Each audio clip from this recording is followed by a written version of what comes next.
ស្វាគមន៍មកកាន់ការឲ្យតម្រុយឆ្នោតយួនលេខល្អច្បាស់របស់ Channel ដំបូលឆ្នោត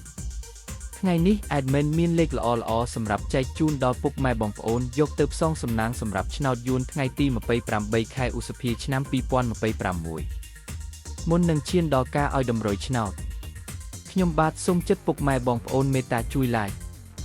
Subscribe Comment និងដាក់សញ្ញាកណ្ដឹងឲ្យ Admin ម្នាក់មួយផងដើម្បីជាការលើកទឹកចិត្តក៏ដូចជាដើម្បីតាមដានវីដេអូតម្រុយឆ្នោតថ្មីៗផងដែរ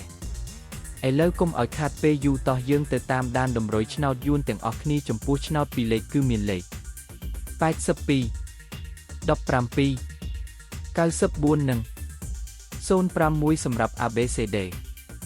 សម្រាប់លេខអូសខ្ទង់គឺមាន10អូសនិង90អូសសម្រាប់លេខអូសចំពោះឆ្នោត3លេខគឺមានលេខ581គុណ356គុណនិង564គុណបាទឥឡូវនេះវីដេអូតម្រុយឆ្នោតរបស់ Admin គឺបានដល់ទីបញ្ចប់ហើយខ្ញុំបាទសូមជូនពរពុកម៉ែបងប្អូនដែលបានយកតម្រុយឆ្នោត Admin យកទៅផ្សងសំណាងជូនពរឲ្យហេងៗគ្រប់គ្នាចាក់ត្រូវគ្រប់គ្នាជម្រាបលាជួបគ្នាថ្ងៃស្អែកបន្តទៀត